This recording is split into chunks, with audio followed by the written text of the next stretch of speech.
Who? What is going on, everybody? Welcome back to a Monday Memorial Day for the Motor City Metrics podcast. Before we get the podcast started, we did get another donation from Blood Right. So thank you so much, the sponsor of the podcast, Blood Right. I don't have the soundboard, so exquisite. Yeah, there we go. Awesome. But yes, back on a Monday night, and yes, we want to talk about the White Sox series and then talk about the Rangers series and kind of look forward to what we can see from the Tigers. So yeah, guys, what are you guys thinking about that White Sox series? What was your takeaways? Well, they got 3 out of 4. You can't ask for a whole lot more than that in this game. They actually got to Dylan Cease for a change, which is the first time they ever scored more than 3 runs against him in his 14 starts against the Tigers.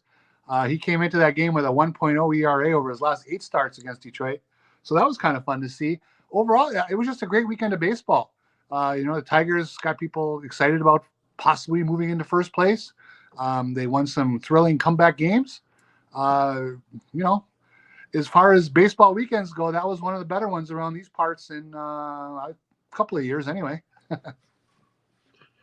Yeah, I mean, I think the manner in which they won the games was kind of heartening, right? They couple times, the bullpen has been so reliable all year long, and then they had a couple hiccups. Some of it was just bad timing, but both times it didn't really feel like they were out of it, and sure enough, they weren't. And there's something in particular about when it's the young players who are the ones contributing, the guys that everybody had their hopes, hanging on anyway. When they do it, you go, okay, this feels even better. Like there's promise, right? Because Riley Greene's going to be around here for a while. And Torkelson and Baddoo and those guys, when they're producing, it feels better than when it's Indy Ibanez, which might not be fair to Indy Ibanez, but whatever. He's 30 and probably playing his way off the team, to be truthful.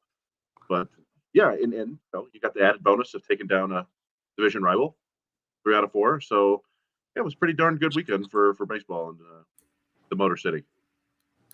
Yeah, I saw a stat. What really stuck out to me was the walks the Tigers are drawing. I think they drew like 30 walks against the White Sox or something ridiculous like that. And they were showing graphics on the game today, and it's like they've drawn like 20 something more walks than the next closest team. Like, it's incredible. And this is a fairly similar roster than last year. And just is it the coaching staff? Can we give credit to that? Like, how are they made such a big adjustment? Yeah, I mean, I think you have to give a small amount of credit to the other team's pitching, but and Dylan Cease is not the Dylan Cease he was last year. But the Tigers are taking just kind of top to bottom of the lineup. They're taking a lot more pitches. They're confidently taking a lot more close pitches, and you have to think that there's something coming down from on high. Scott Harris's thing that everybody talks about was controlling or dominating the strike zone. Having that filter down through, they have 3 new hitting coaches this year, right? And you just see it across the board. Even Javi Baez, I think we talked about last night, has the 2nd or 3rd lowest strikeout rate on the team. He's not walking anymore. He's not striking out as much as he used to. He's also not hitting for any power, which is an issue. But you go up there and basically, when McKinstry, Greene, Torkelson, and Baddoo, at the very least, and you could throw Maton in there too, right? If those guys are up at the plate, they're going to give you a really good plate appearance. They might not, what eventually happens varies based on who is there, but that's got to be really tough for opposing pitchers. They're making them work for every strike, and that's been fun because this is not the sort of Tigers offense we've seen in years past. Yes, and one second. Just thank you to Josh Newman in the chat with the $2 donation. You wanna get that one, Chris? Yeah, Josh Newman. Touch them all the time. Okay. All right. What were you gonna say, Uber? Oh, I was saying, it has been very interesting to watch the evolution of this because it didn't seem this way early in the season. This is something that's really come about in the month of May.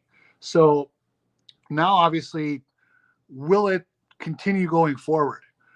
Is this an aberration? Is this just a 3-week stretch, or is this something we see and does it become even more team wide? Jonathan Scopes start taking walks, and we'll know. So, but it'd be also interesting to know, is this filtering down through the whole organization too? That's going to be something everybody gets to watch, especially on the minor league side of the podcast.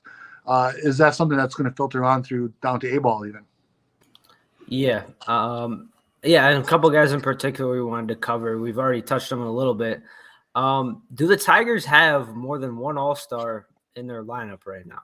That's kind of a question that I thought of, and I wanted to get your guys' thoughts on that. Well, in the lineup or on the team? In the lineup, because on the team, I think we could agree they have multiple All-Stars, but offensively, there's two guys I'm looking at in particular that have been really good for them. Well, I think, if Riley Greene has the name recognition from his draft status and so on, prospect status, if he continues, to hit well over 300 each month, knock in some runs, make some great plays like in the outfield like he did yesterday, sure, he could possibly latch a spot. And then I think the other one would be Lang if he continues to be dominating. The Tigers know how to put a closer in the All-Star game. They got a lot of experience with that.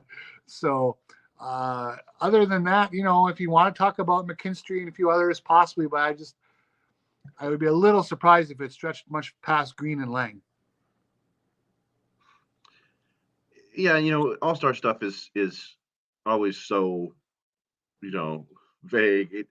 The Tigers fans might get crazy and start voting everybody in, like the Royals did years back. But in terms of who deserves it, yeah, I mean, it's tough when you're an outfielder like Riley Greene, because you got to deal with Aaron Judge and Mike Trout and whoever else is out there. Ohtani, although you would think I don't know if he goes in as an outfielder, as a pitcher or whatever, two-way player. But yeah, I think I'm checking right now. I think purely on merit, Riley Greene probably does deserve it, or he's close enough. Probably one of the top 5 or 6 outfielders in the American League. WAR. I'm trying to check now. But yeah, I mean, I'm operating right now really under the assumption that the Tigers are going to end up with Alex Lang and maybe Eduardo Rodriguez, and that's it. As much as we'd like to see, Greene and McKinstry even make the team, if they had a utility spot, McKinstry would be a great fit for it, I think. Yeah, I think the moral of that story is that even though they might not make the team, they've been playing like all-stars, and that's what matters. Yeah. In McKinstry and Greene. But yeah, and even Torkelson, I think he's putting together solid at-bats as well. Zach, what do you guys kind of make of the infield right now? I think it's really interesting to see Ibanez, how up and down he's been. Zach Short has got some big hits, but even Scope's come on a little bit. Do you think we start to see more of Jonathan Scope as the summer comes along? And then what do you think they're going to do with Ibanez, and you think Short continues to get playing time as well? Well, I mean, if Short keeps flashing some power, he's going to play. I mean, he's got to. I mean, if Andy Ibanez is going to go 2 for 35 and Short is chipping in with the timely home run or pinch hit or whatever, he's going to play some, and he's earning it right now. I think that everybody wants certain guys DFA'd. I mean, we hear that daily. There's a drumbeat on Twitter for it. I mean, at some point, Ibanez, if he's 2 for 52, then yeah, they're probably going to have to do something, right? I mean, they probably can't let him out on a limb that long. But the rest of the infield, Baez is going to be Baez. He's going to be up and down. I'm sure he'll have another 2-week hot stretch here where he looks like the second coming, and then he'll revert to where he's always been. And then I'm enjoying watching Torkelson take the walks. I mean, he didn't hit the ball today, but you can see the at-bats getting better and his confidence of taking pitches getting higher and higher. Yeah, and Torque's doing fine. He's taking, like you said, he's taking a lot of walks, really good at bats. He's hitting the ball hard. It's still not, the over-the-fence power that the team really needs. But True. The alternative is what he was last year and what he was the first month of the season, and this is much better. So that's good. Yeah, I mean, I think Ibanez will probably head down to Toledo after Gary Carpenter is ready to come back. How they configure everything, I don't know. But I would think the way that Zach Short's playing right now, he would stay ahead of Ibanez. And then, yeah, I don't know. I think in an ideal world, they'd like to have Baton or, playing up to his potential, but that hasn't happened this year, and his playing time has been diminished. So the infield is kind of a big question, and that's where people start poking around at the minor leagues and going, "Hey, what about this guy? What about that guy?" And just got to slow our roll a little bit, I think. Yeah, Mr. Raj, we were talking about the White Sox series. Any thoughts you had on that series before we move on? Yeah, first and foremost, I'm sorry that I was late. I've had a migraine seasonal allergy thing that has just literally kept me on the couch all day. And so it took me a while before I actually got off the couch. And my Memorial Day was not that memorable. And I was supposed to still have to do a lot of stuff for the minor league podcast from yesterday and all that stuff, but I'll get it done tomorrow. But yeah, just finally got going, and I had to wake up, and I didn't want to be on camera with my eyes all swollen and just Anyway, one of my thoughts about the White Sox series, I think they took advantage of a bad team. They took advantage of the Sox, a bad bullpen, and they really were able to kind of flex that quite a bit. And in addition to that, we saw what Zach McKinstry is, which has been a pretty effective hitter. And they did what they were supposed to. They beat Chicago, but the only thing I was kind of worried about was kind of Will Vesta's performance a little bit. Again, I'm trying to not to be nitpicky, but there's certain things you have to be concerned with. Akil Baddoo continuing to show that he belongs in the lineup. That's one my biggest takeaway from the series. And coming into today's game against Texas, I mean, Texas, there was a reason why they're on the good, bad, and the ugly, because they are a team they beat Baltimore, and that's no easy task either. And today they showed why. There's not a weak spot in that lineup. And so I think that the White Sox series coming up after this in Chicago might be the easiest series that Detroit has all of June. Wow. Yeah. And the interesting thing is Chicago came into the Tigers series kind of on a little bit of a roll. They've been playing better. The Tigers really kind of squashed that, which was nice to see. I mean, the White Sox bullpen had done 29 innings along 3 runs, and Detroit got to them, especially Joe Kelly, which really surprised me. I had no confidence they were going to get to Joe Kelly, and they slapped him around pretty well. By the way, somebody asked the Giants hat. I got to give a shout out to Matt on our Discord channel, who went to Japan, and he went by himself. He didn't go for work or anything. And I asked him if he could get me a Giants hat, and he said he could, no problem. And he got Chris a shirt. So this is my first non-minor league. Well, actually, it's my second international hat. I have a Havana Leones hat, which was the original Cuban League from 1956, I want to say. So nice. Yeah. Anyway, sorry. Continue on. I was just going to say, you watch Joe Kelly pitch, and you wonder how anybody ever hits him. He's up to 101, 102. He's got a 93-mile-an-hour slider and a 90-mile-an-hour knuckle curve. You're like, how does this guy ever give up outs? And I look at his ERA is 4. It's what's going on? Because his expected ERA is under 2. So that was nice to see the Tigers get to him, because he's always been kind of a little bit of he's got a lot of gifts online for making faces, so that's always good. Yeah. I think in Game 4 it was really Riley Greene that got to him with that triple, and then Baez with the little tapper. But yeah, I mean, Game 4 to me was like the Riley Greene game. Obviously, taking back the home run, taking a run away from them, and then in the 9th inning, I'm not going to say he single-handedly won them the game, but he was obviously probably the main driving force behind that. And but also McKinstry's homer against him, that was a laser. I mean, he had a good pitch. That was a hell of a swing McKinstry put on that homer versus Kelly. Speaking of Riley Greene, by the way, somebody was asking, will he get his national organization to make his first All-Star game this year? I'm doing an article about that now because, interesting enough, so the amount of Tigers, the last Tiger outfielder that was a homegrown prospect, if you will, that made the All-Star team was back in 2009 with Curtis Granderson. And before that, you're going to find this hard to believe, but Robert Fick in 2002. So Robert Fick, it's a strange company to be involved in as far as, and then it goes back a little further. So you're thinking about maybe Kirk Gibson, Steve Kemp. Steve Kemp in 1979, before Robert Fick in 2002, was the last Tiger outfielder to make the All-Star game. So I think Riley Greene has made his case, but I just thought I was looking that up earlier for an article I'm doing. I was just blown away that in terms of homegrown talent, if you will.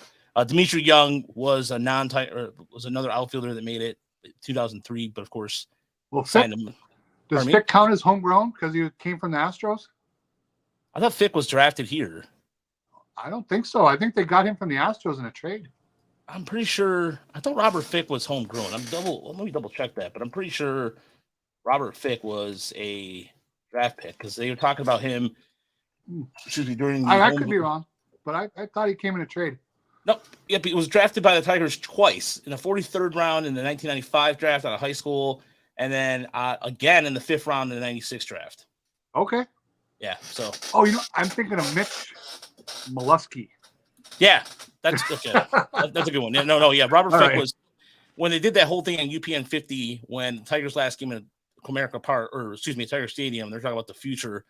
Robert Fick was among one of those players. They took the home plate over to Comerica Park as a. And what's up? Didn't we discover that Fick's brother was the catcher in the Naked Gun? Yes, we did. Yes, we did. Which is outstanding. Wow. Which is, for some reason, the movie that plays on MLB Network the most. Which is fine with me. I love the Naked Gun, but it's so weird to have this baseball channel and you turn it on Sunday night and it's like, hey, you guys could play a replay of a baseball game, but okay, Naked Gun again. We'll do it. But just to finish off the Riley Greene thing, we mentioned earlier. I checked. He is now currently tied for 5th in the American League in WAR at 1.8, behind Aaron Judge, Randy Rosarena, Yordan Alvarez, and Mike Trout, and he's tied with Luis Robert and Cedric Mullins. So, yeah, I mean, he's up near the top on merit. You could argue. Pretty fair group of names there.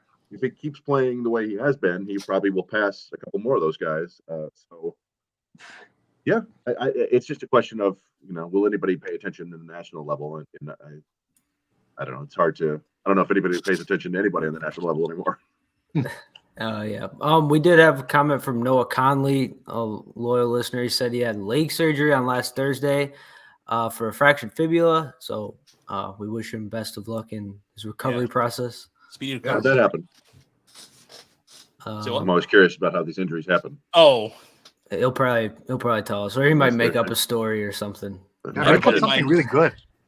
Well, I had a buddy of mine who actually broke his leg bowling. I was telling Chris about this last week. I'm dead serious. He said he slipped and it caused him to break his leg. I don't know to this day how he was doing it, but I mean, when I was telling him bowling, I was like, make sure you don't break your leg. I'm like, what are you talking about? And I totally forgot that he broke his leg doing that. So basketball.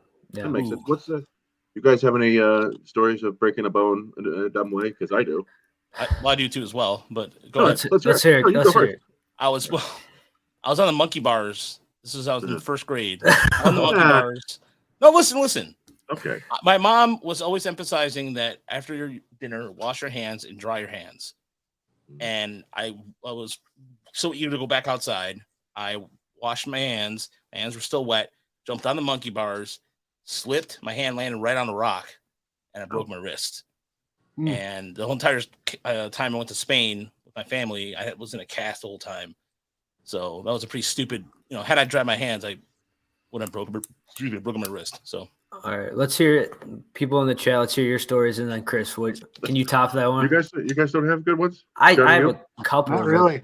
No. So, we used to, when I was in high school, there was a local arcade we would go to for fun every, on the weekend. It was kind of the spot where people would hang out, and they had one of those boxing machines. You punch it as hard as you can to see how hard you can punch. And I was like, well, I don't need this glove. I'm going to punch it with my bare hands. I'll punch harder that way. And just immediately broke my hand. I punched it. I was like, oh, that's no good. And I went to the doctor. They're like, yeah, this is called a boxer's fracture because people who throw punches break their hand exactly like this. Yeah. Like, all right. Well, maybe use the boxing glove again. Yeah. Mine aren't that exciting. I was on the top of a monkey bars, and I got pushed off and I broke my leg. You got pushed off? That sounds exciting to me. You got an assassin in your school. I was in my backyard, actually. No, at home, an assassin. Yeah, and then when I played football, I tackled my friend. He landed on my arm, and I fractured my arm. That sounds bad. Yeah, but I haven't broken any since that was 4th grade, so I've been good since then. But yeah, if we want to talk about the the race in the Central. That's kind of what I wanted to go towards. What are your guys' kind of thoughts on that? How do we kind of match up with Minnesota? And is that a real race right now in the division? Well, I mean, obviously the records are what the records are. So yes, at the current time, it is. The Twins did win today. They come back fashion. They got Royce Lewis back today. Hit a 3-run homer, knocked in a 4th run as well. So they got a nice little boost from a really talented guy. But I think, we might as well enjoy it while they're there. I think the Tigers aren't a whole lot worse than the Twins. They can make a run at them. The Twins have probably the better starting pitching, and that could be the difference. But, earlier this week I tweeted about the 2018 Tigers. I don't know if you guys saw that.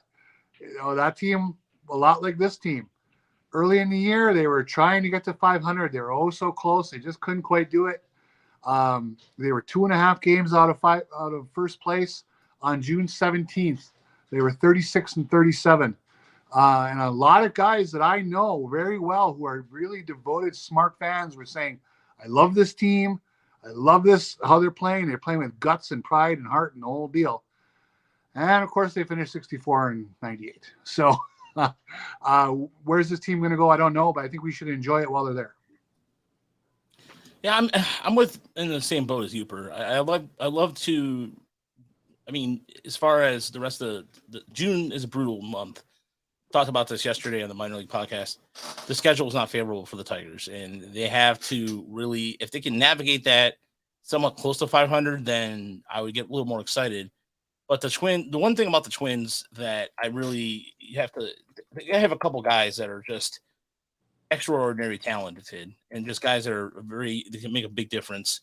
And if they rest them right, and that is, I mean, one of them being Brian Buxton. If Buxton stays healthy, he's always been this is a guy who was a pain in the ass. He's always going to be that way. Sonny Gray is is back at having sort of a renaissance.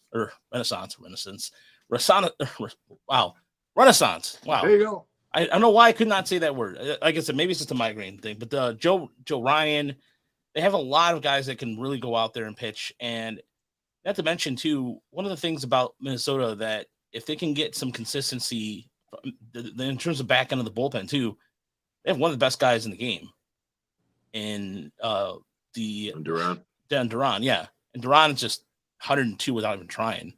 And so I think if Minnesota can strengthen their bullpen, I think Minnesota's bullpen is about even with the exception of Duran. But I just think it really depends on how the Tigers navigate June, because June's such a brutal month again. Yeah. And it's going to really test their pitching depth. I got the numbers on that. After today, starting tomorrow, 19 of their next 28 games are against teams that are currently above 500. 16 of those 19 games are against teams that are currently in first place in their divisions. The upcoming schedule could get kind of dicey. But if they can if they can play, I don't know, of these next 20, let's say they go 13-15, that sounds like actually a pretty good stretch of baseball. Yeah, and I mean, in terms of Minnesota, I think they have the much better pitching. They're second in baseball right now in team ERA at 3.44. I just think their offense needs to get going. Carlos Correa needs to, be the player they paid him to be. And I still think with the Tigers, I had them as 75 wins. I still think they'll get there. But yeah, I think they're going to tail off a little bit. I do still expect them to be sellers. I think they should be sellers just for the overall long-term health of this franchise. I think they have some assets that they can move and get really revamp this farm system and get some reinforcements coming in the future. So yeah, I think this is Minnesota's division to lose. And I wouldn't be surprised if Cleveland goes on a bit of a run as well. And maybe them and the Tigers could fight for third place in this division. But yeah, I don't necessarily think it's a true race for the Central right now. I just view, I think the White Sox still have more talent than the Tigers, and I think the Twins have more talent than the Tigers. The White Sox are just kind of a jumbled mess that doesn't fit together. The Tigers are playing really well together right now, but I think the Twins, you've mentioned it, they've got they're too young. They're basically their equivalent of Torkelson and Green. They got them back this year in Kirilloff and Lewis, and they've both been productive. So that lengthens the lineup. And one of the interesting things, if you look at the stats right now, as a team, the Twins and the Tigers are both hitting 230 as a team. I think the Twins have a 9.4% walk rate. The Tigers have a 9.3% walk rate. They're almost identical offensively, except the Twins have like 30 more home runs than the Tigers. Yeah. And so, picture the way the Tigers have been playing, and then add 30 home runs, and that's the offense you're going to see. And yeah, the pitching is more talented. It's at some point, we're kind of trying to stay afloat. I think the Tigers are until Scoopable comes back, and maybe Turnbull and Manning, and then they've got maybe a little bit more upside on the mound. But it's tough when you got Matthew Boyd going every fifth day, and he pitched fairly well today, except for it just seems like he tires around that fifth inning, and two kind of inexplicable walks, and then a hanging curveball, and then the game's basically over. So it's tough when you have him going, when you have Wentz not pitching up to his potential, and then you got to just hope that the rest of the week, Fido is on, and Erod and Lorenzen continue to pitch well. So it's not a great place to be right now for the Tigers. You need a little bit more help, I think, in the rotation. I was really surprised Hinch brought Boyd back out for the 7th. I mean, you'd gotten a quality start from him, even though it's on the outer qualifier of 6 innings, 3 runs, right?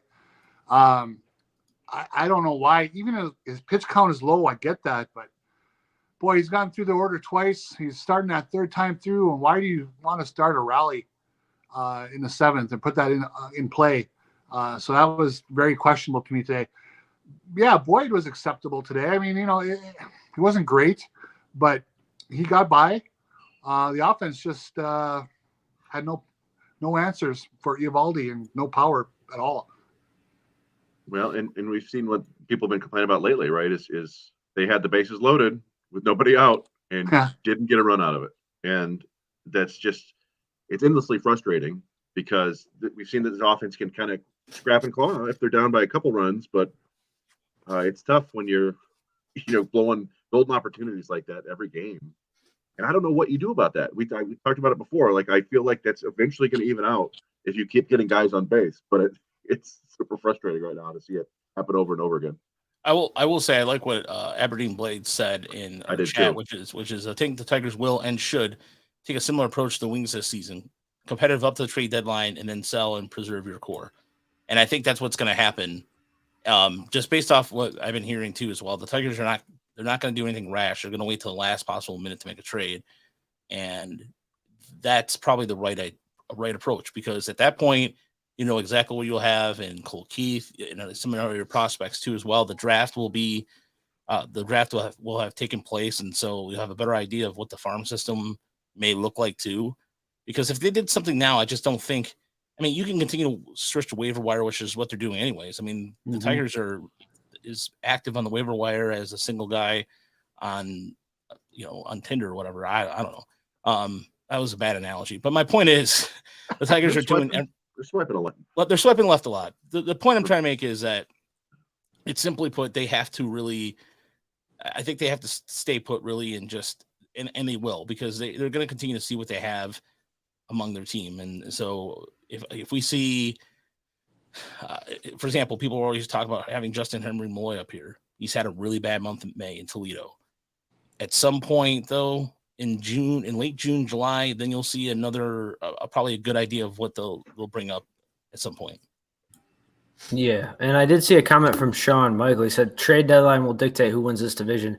I don't know if I necessarily agree with that for the Tigers' sake, because I know we talked about this on the last pod, but I don't really know if there's a win now trade that the Tigers could make to really push them to win this division. I think, I just don't think that player's out there. I think they need multiple players to really push this team to be a true playoff contender. So I don't think it would even make sense for the Tigers to really make a win now trade at the deadline. Now, somebody had mentioned, I think there's a Ken Rosenthal article about the Reds. Now that Ellie De La Cruz is close to the big leagues and they've got Matt McClain up, like maybe they trade Jonathan India. Somebody mentioned that, and it's like, okay, well, that would be intriguing for the Tigers. I'm sure they'd be interested, but what do you have to give up to get Jonathan India?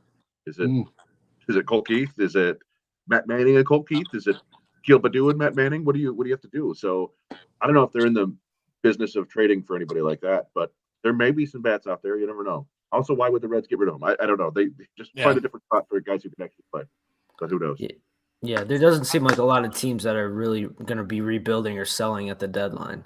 But yeah, Tyler Matson had a question I think is interesting. Who would you guys define as the core at the major league level right now? I think that's kind of an interesting kind of thought experiment. Well, I'm going to say, of course, Riley Greene, Spencer Torkelson, and probably Akil Baddoo. I mean, I think the Tigers are really thinking highly of him as far as that goes. In terms of a pitching side of things, Derek Skubal is part of that equation. Whether or not Casey Mize is healthy is another part of that, but you could put them in there too, as long as with Matt Manning. But excuse me, that's who I would consider the quote unquote core.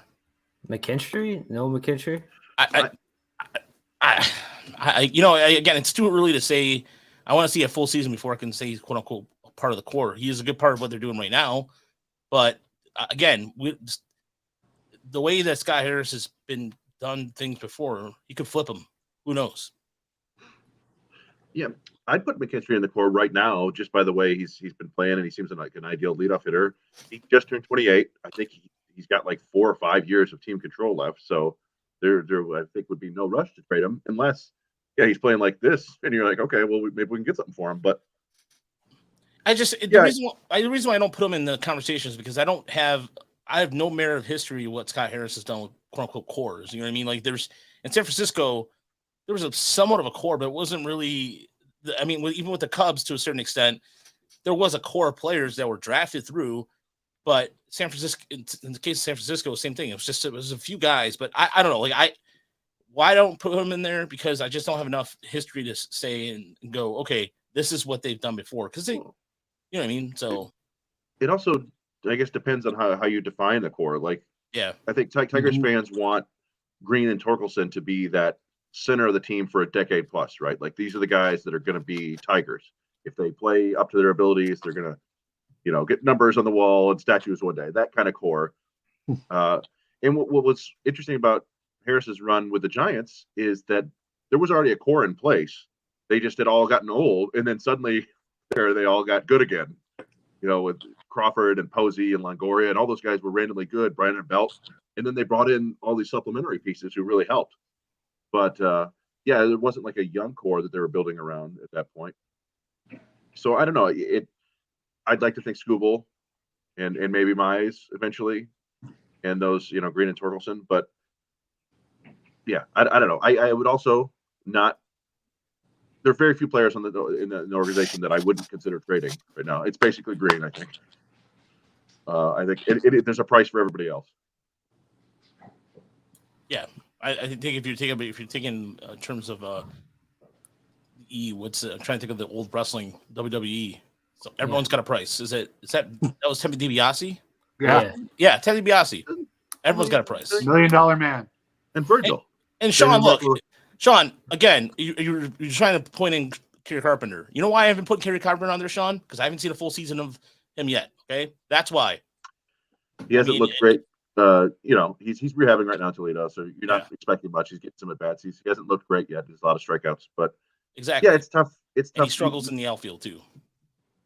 Yeah, he's getting better, but there's how many big league games do we have from Kerry Carpenter? 50? Is it that many? I think it's like So, it's just tough to, if he plays up to his potential, then that could be a core piece. But then, I don't know. Again, like, how do we define a core? What kind of core do we want? I'm just thinking of guys who are going to play for this team for the next 2-3 years. So I would throw Carpenter in there. I'd throw McKinstry in there. I'd throw Baddoo in there. But in terms of like foundational players, it's basically Greene and maybe Skubal. Well, sadly, with the opt-in, Javi Baez is part of the core, whether you like it or not. Damn it! Right. No, and that's no. I mean, you're right, because if he opts in, he is part of that core. I mean, it's just. But to me, Kerry Carpenter. The reason why I don't put Kerry Carpenter, if he's hitting consistently against both righties and lefties, then yes, he's part of that core. But right now, you look at him as a platoon situation. Right now, when he gets back, simple as that. I mean, it's to me, if it's one of those players that a core player to me is one of those that defines a franchise that's going to be part of something that's going to be sticking around for a while. And Carpenter may be that, but right now I don't potentially see that. He's a good team. He's a good player. I'm not saying he's bad, but that's why I think of Riley. The reason why Riley Greene is that is because the Tigers put a lot of draft stock in him, and he's just also he's a part of, he's the straw that stirs the drink a little bit, and definitely. Yeah, so I look. Carpenter has 51 career games. It's a 117 WRC plus in 51 career games. That's pretty good for your first 51 career. But he strikes me more as a Matt Joyce type player, who could be a very good, strong side of the platoon outfielder for you. Matt Joyce won an All-Star or made an All-Star game once because he hit for a lot of power when he was in the game, but they didn't play him much against lefties. And I could see Carpenter being that really good complementary piece, but not necessarily, hey, we got to lock this guy down and have to be a part of our core. But who knows? He's been getting underestimated for the last 4 years or whatever. So I don't want to put a cap on him, but yeah, we'll see. We'll see at the end of the year. And if he proves me wrong, then he proves me wrong. I'm not afraid. Like I said, I've said this once and I'll say it again. I am not ashamed. If I get something wrong, I get something wrong.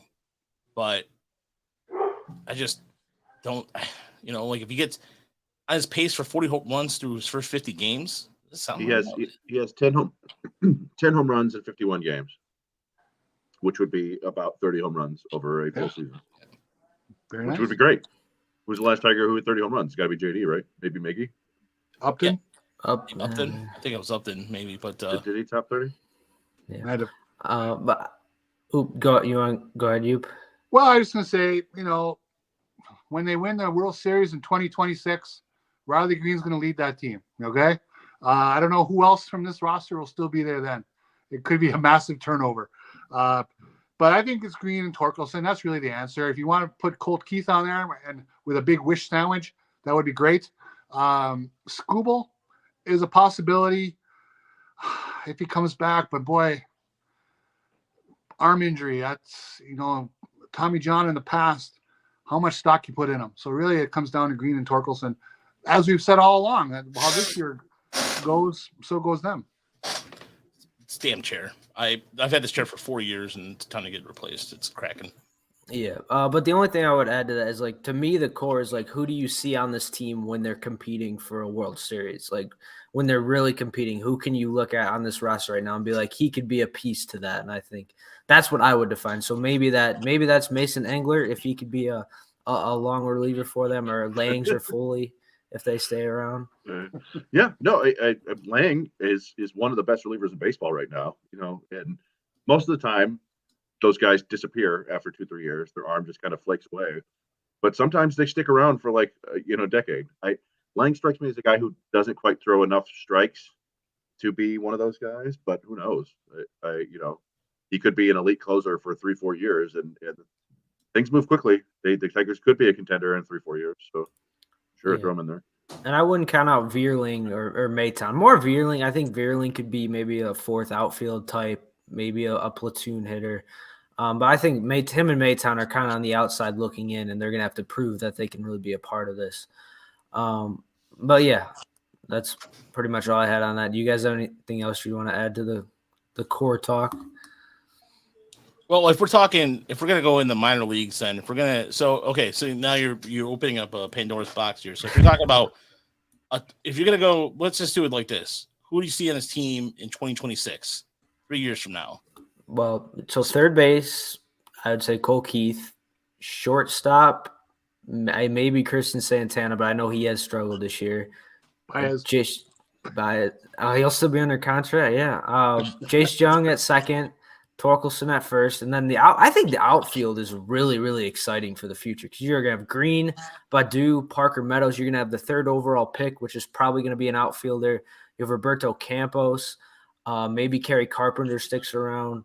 So, I think this, in terms of offensively, the pitching in the minor leagues is a little questionable. But I think offensively, this team has a pretty bright future with a lot of guys that could maybe be part of the core. I just think if we're just going to be just 3 or 4 players off the top of my head, Cole Keith, Parker Meadows, Henry Malloy, where are you going to put Henry Malloy? Because you may have to put him in the outfield. Whoever they draft at 3, which is hopefully still in Cruz, or Langford. Either or to me would be fine. That's just me. Greene is a part of that too, and yeah, they do have some places and parts in place, and so it really depends. Also, for guys like Wilmer Flores and Ty Madden, I think the second half of the year is gonna be a tall tale sign of where they're gonna be in the future, because the Tigers do have a pitching coach down in Lakeland his only experience has been through low A or single A with Lakeland, and so he's still adjusting, still learning, and the pitching coach in Erie, yeah, and I did say Erie, didn't I? Yeah, I did say Erie. I thought you said Lakeland. Sorry. Oh no, I say he was at Lakeland and we got promoted to Erie this year, and so he's still avoiding that stuff. He's still getting up there, but Sean throwing all these names out there. I'll be honest, like. There's a few names. Wait, listen. There's a few names that will make a lot of sense. I don't know if Reese Olson's one of them. Who knows? But again, you just have to kind of look at the track record of when pitchers not staying healthy. Reese Olson has already been injured. And this is something that Baseball America does every year, where they take the top prospect in the system at every position and project them into the future lineup. And like we've seen, Torkelson and Greene were top 10 prospects, like top 5 prospects in baseball, and they're just kind of. Like Greene seems to be taking that step, and Torque has figured some things out, but it's not like these aren't superstar like guys just yet. I would not count on Jace Young to be the second victim in the future. I wouldn't count on Christian Santana to be anything in the future. I mean, they may be, but it's so hard right now. They're so far away. They're both in A ball and not particularly tearing it up. I think Christian Santana is still hitting under 100. And Young will have these flashes. We saw him hit a home run last Friday night and it was like, hey, that's nice. But he also went like 2 for 17 this week. And so it's just, these guys take time. Maybe they can figure things out and move up. Even Colt Keith, as much as we like Colt Keith's going to hit no matter what. I think I made the comp last night. He could be like a Nick Castellanos type hitter, there's certainly nothing wrong with that. But Castellanos has always been a little bit volatile because he swings a lot, and there are times when the ball's just not falling. And Colt Keith is a very aggressive guy. He's not going to expand a ton, but if you can pitch to him in the zone and get him out, and that's just something that's going to happen. So I'm happy to plug him in as the third baseman of the future right now, but I'm not saying that he's going to be future All-Star or anything. Yeah, exactly. I mean, it's just I just think it's too early to have that kind of conversation about a pitcher like even, Reese Olson. Again, the rest of the list I have no problem with, but I don't know. Reese Olson carries too much of a reliever risk too as well. So, well, I think the whole thing when it comes down to projecting a core, if that's what you want to do, when you have a good ball club and you're going deep in the playoffs, you have a differentiation. You have your top tier of 4 or 5 guys who are your core, who are expected to carry things, and then you're going to have a bunch of guys who are along for the ride, right? Mm-hmm. And we talked a lot of these guys we just mentioned might be on the next playoff team, the next contender, but they're probably along for the ride more than they're part of the core. Yeah, and another thing too, the reason why I kind of use in terms of my history with that term is that I look at when the Tigers were trying to develop their core in the late, when Randy Smith tried every single combination of players to make this core. And it was never, every year you saw this on the Detroit News, that it was at one point it was Robert Fick, Frank Catalano, Justin Thompson was a part of that. It never pans out. And so I always think of that. I've never really been comfortable talking about core players because the economy changes, the game, not necessarily the game, because the game rules are constantly changing, but situations change. And so, for example, when you even think about the Mets, like when the Mets went to the World Series, that young core pitchers, everybody talk about this is the core, and this is going to be they're going to win World Series till the next decade. It didn't happen. For me, I just live I sound like a cynical jerk, but that's why when it comes to prospects, I'm always kind of like, just things could change, and we don't know what this regime is going to bring in. And as much as we can get excited about a lot of guys, we can, like Cole Kiefer come to mind, for example. I just try to stay in the realm of reality, and if that makes me a boring simpleton, then so be it. Yeah. Well, you say that, and it's, there's so many things we don't know coming up too. Yeah. As you mentioned, times change. We don't know what Scott Harris is going to do. And it was very interesting to listen to White Sox baseball TV this past weekend and listening to Steve Stone and Benetti, who I enjoy very much. He's one of the best. Yes.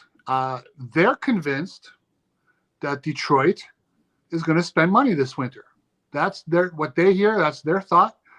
And they make a good case. I mean, if Erod opts out, Miggy goes into retirement, and Scope goes away, I mean, they have, $50 million right there. Boom. That they spent this year that's not ticketed next year, really. So you could do some damage with that if Chris Ilitch wants to spend it, which we don't know. And we don't know how Scott Harris will spend it. So, but yeah, so the next year could be a very volatile year with a lot of things happening. There's no question about it. Yeah, and I wouldn't bet on Hobby opting out, but who knows? We'll see. But we did have a couple of questions about Michael Lorenzen and what he could bring back in a potential trade. What are you guys kind of thinking? And what have you seen from Lorenzen? You guys think he's been a solid pickup? Do you think he can continue this? And he's likely to be traded, I'd say, at the deadline. And what do you think the Tigers could get in return for him? For as well as he's pitched, the peripherals aren't terrific. He's not striking out a ton of guys. It's kind of more of a pitch to contact profile.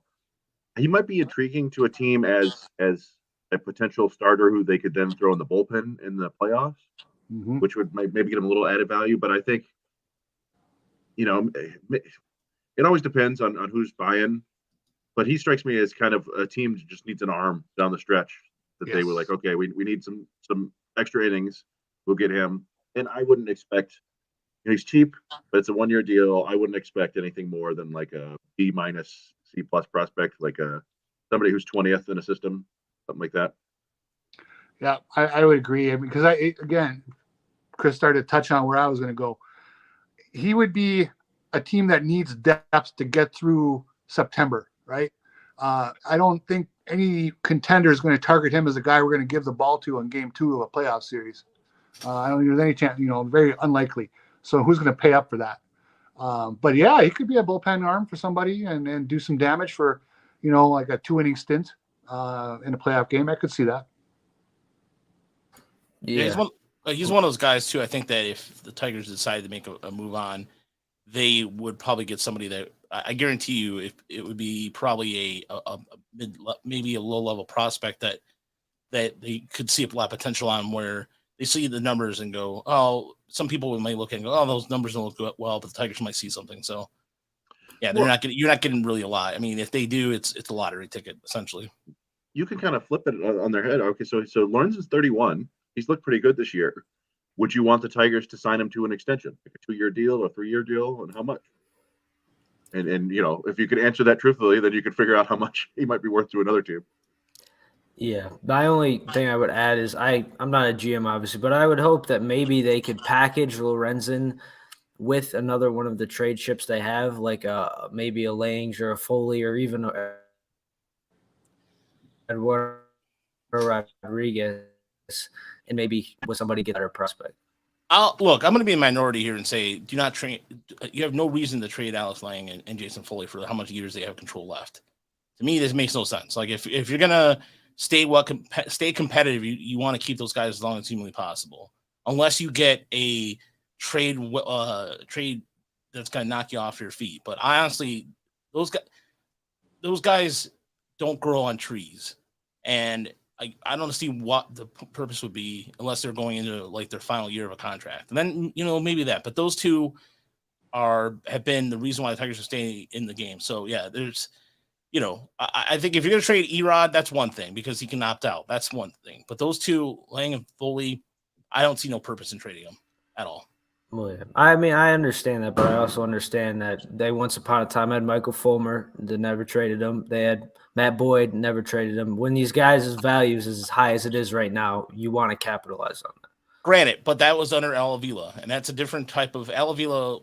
When it came to that, admittedly, waited too long. I think if Scott Harris and if they're not going to pull an Al Avila, I think Scott Harris is getting a little bit smarter than that. I think it's like I said, I don't see them trading those two at all this year for any reason other than if they got some sort of extraordinary value for them. I just don't. It would be, you would piss off the fan base, and you really would tell the fan base, hey, we don't really believe in what we're doing right now as part of the part of our long-term process. I think they're in an ideal situation with those two, though. They don't have to trade them.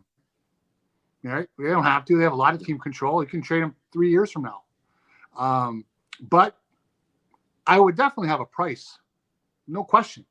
If someone meets my price, yeah, you can have Jason Foley. What do I care? He's a setup man. I'll build a new one. You know, if they give me a guy who I'm 50% sure will be in my major league lineup in the next year or 2 years or whatever, I probably roll the dice on that because he's a setup man. Lang, closer, 9th inning guy, and that still has some cachet in some parts. My price is probably a little higher, but still have one. Yeah, if you don't believe the Tigers are winning or competing for a World Series in the next 2 or 3 years, I don't see a point in keeping them on this roster.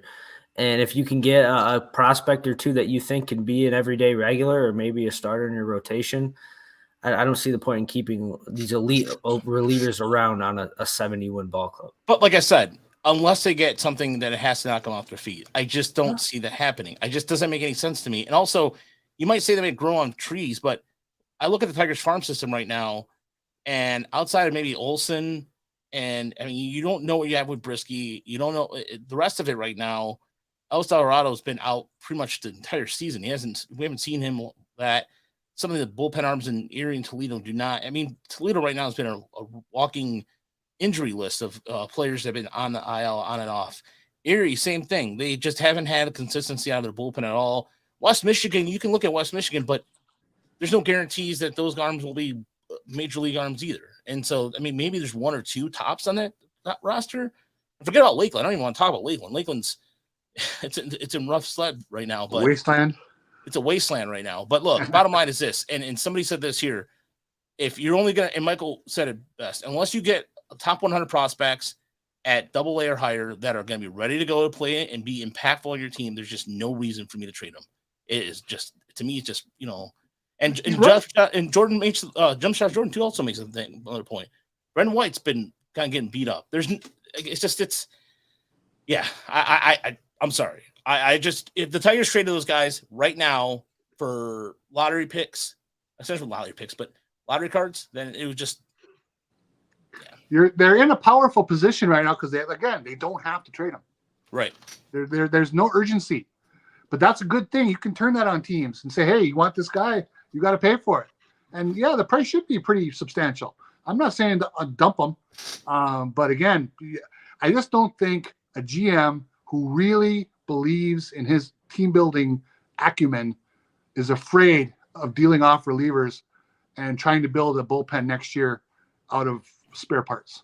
I just think you can do it. Teams have proven it. But again, proof will be in the pudding this summer. We'll see what they do. Yeah.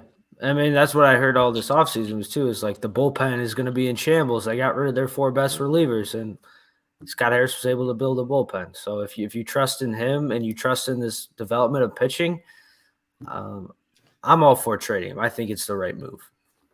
Yeah, it always comes down to, I'd listen. I wouldn't shop aggressively, but I'd listen aggressively, if that makes any sense. Like, yeah, go ahead, give us an offer. And you know, if it's something that they feel like they can't refuse, then take it. But I don't think anybody's necessarily going to come knocking down their door with the offer that they really can't refuse. We'll see. It'd be pretty awesome if they did, because they'd be like, hey, well, this is kind of fun. They got something great for these guys. But yeah, I don't know. I was looking back through last year's trades to see if I could find something equivalent to Lorenzen, and the closest I got was Jose Quintana going from the Pirates to the Cardinals. He was an expiring deal, but he went with Chris Stratton too, I think. So they got 2 pitchers, and in return, the Pirates got Oviedo, a younger pitcher, and Malcolm Nunez, I think, slugging corner infielder. they basically traded. They got kind of AAA level talent, not top 100 guys. Basically, guys like change of scenery players.